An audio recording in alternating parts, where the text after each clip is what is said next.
All right, let's get right into it. Today, we're going to unpack this kind of weird new label that's been quietly popping up on our food. We'll dig into what the source material says it really means for you and your grocery cart. So next time you're in your kitchen, just take a look around at the stuff in your pantry. Have you noticed a new, tiny phrase showing up on the packaging? I mean, it's on everything from cereals to sodas, but what in the world is it? Yep, that's the one. Contains a bioengineered food ingredient. Now, according to our source, this isn't just some random new legal text. It's actually part of a really deliberate shift in our food system.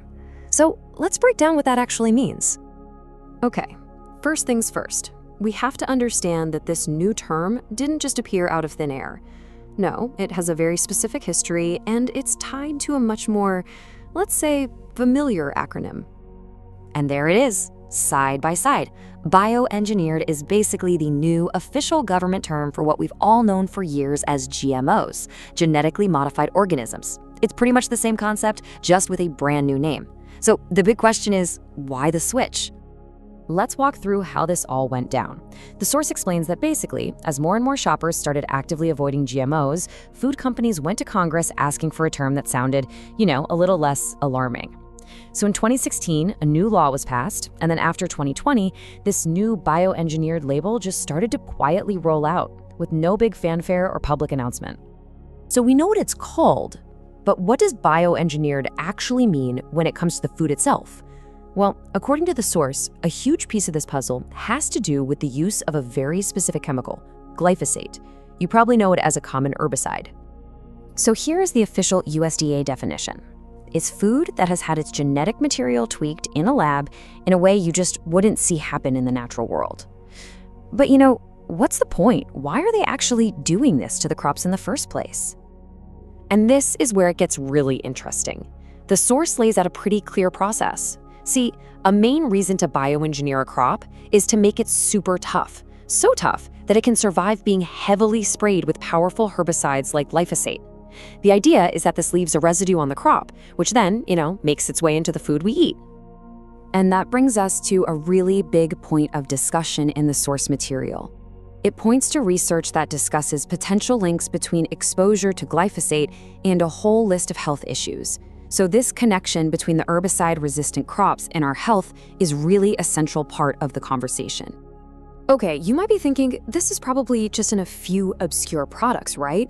Well, what the source points out next is just how everywhere these ingredients have become.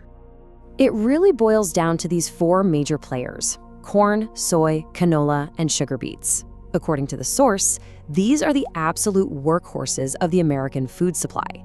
And guess what? They also happen to be the crops that are most commonly bioengineered.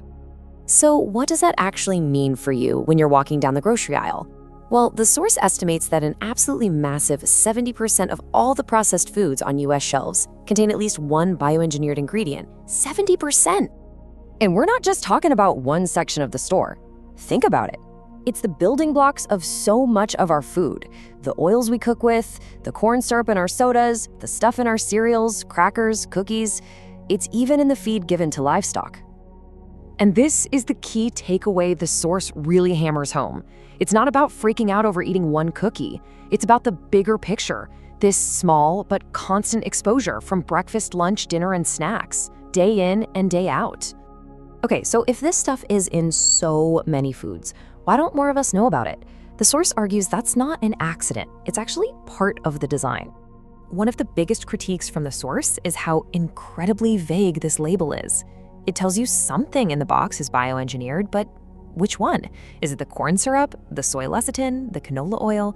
You're kind of just left in the dark.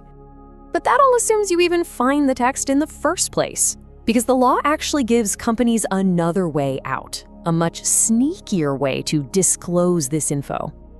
And here it is. Instead of clear text, companies can just slap a tiny little QR code on the package that says "Scan for more info." And let's be real, who is actually stopping in the middle of a busy grocery run to pull out their phone and scan every single box and can? The source argues this basically makes the disclosure invisible to most shoppers. All of this really builds to the core argument of the source material, which, in the end, isn't really about the science itself.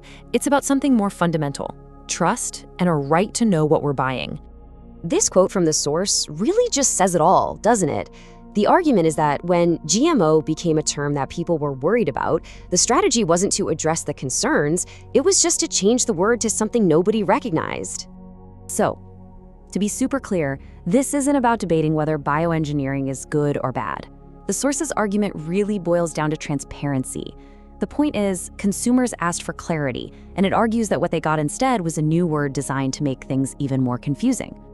And really, that's the whole point. The source's goal is to empower you through awareness. Because once you know what this label means and you know to look for it, or its little QR code disguise, you get to make the choice for yourself. You're back in control. And that leaves us with one last big question to chew on. When you look at a food package, is its main job to inform you about what's inside, or is it to influence your decision to buy it? It's definitely something to think about next time you're at the grocery store. Thanks for watching.